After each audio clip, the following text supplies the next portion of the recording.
Could you feel that pee?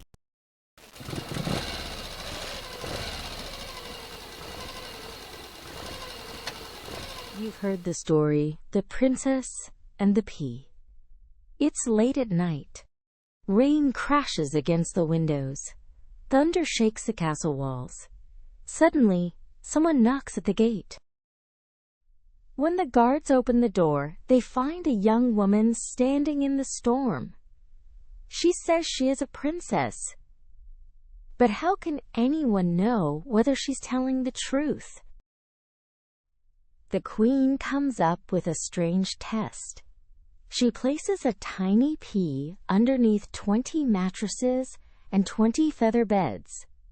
Then she asks the young woman to sleep there for the night. The next morning, the princess complains, "I hardly slept at all. Something hard under the bed kept poking me." The queen smiles. Only a real princess, she believes, could be sensitive enough to feel such a tiny pea hidden under so many mattresses. That's the famous story of the princess and the pea. But here's a question for you. Could anyone actually feel a pea under 20 mattresses? Let's investigate. Scientists know that your skin is filled with millions of tiny sensors called receptors. These receptors detect pressure, temperature, pain, and movement. Some receptors notice a gentle touch. Others react to heat or cold. Still, others warn you when something sharp might hurt you.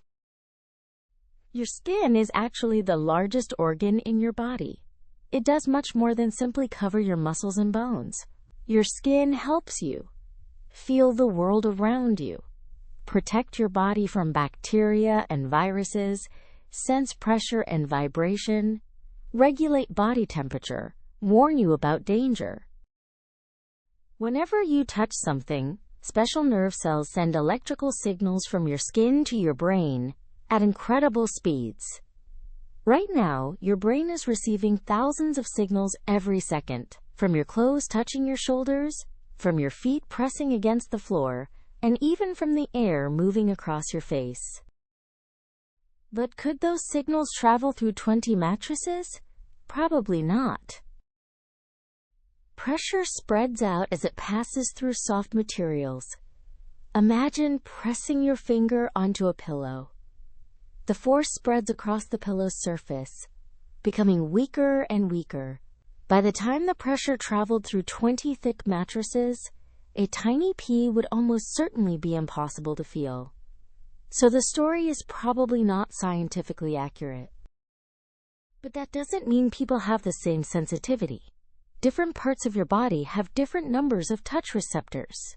Your fingertips and lips are extremely sensitive. Your back is much less sensitive. Here's a quick experiment.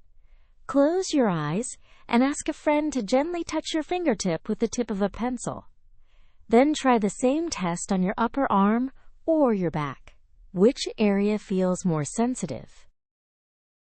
Scientists measure this using something called two-point discrimination. They test how close 2 points can be before your brain thinks they are touching the same spot. Your fingertips are amazing at detecting tiny differences. Now let's talk about mattresses. Have you ever slept in a hotel bed and felt completely different the next morning? Mattresses matter more than you might think. A mattress that is too hard can create pressure points on your shoulders and hips. A mattress that is too soft may not support your spine properly.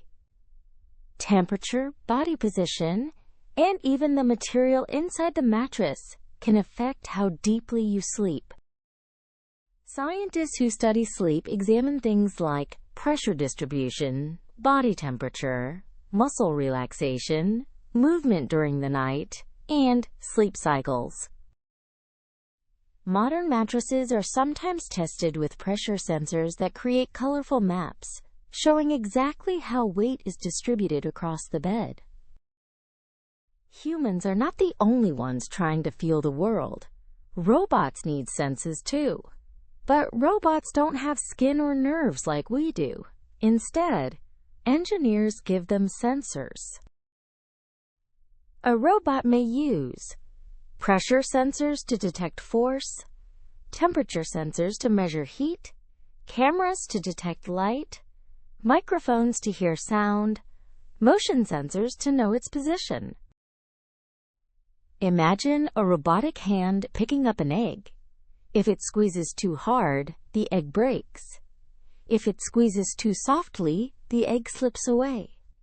Pressure sensors help the robot measure force with numbers, such as 2 newtons or 5 newtons, allowing the machine to adjust its grip.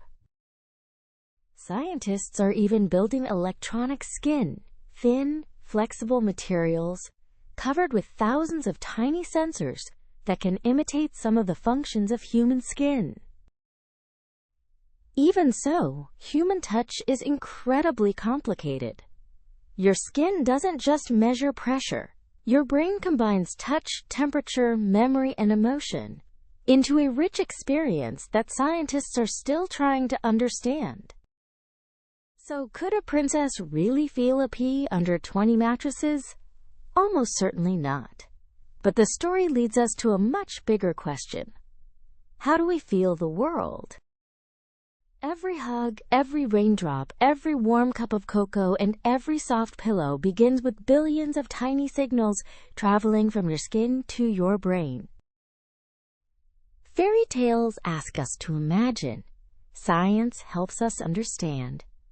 And sometimes, the most interesting discoveries begin with a simple question hidden beneath a mountain of mattresses. Now let's leave the castle and travel somewhere much farther away. Space. Here's another question.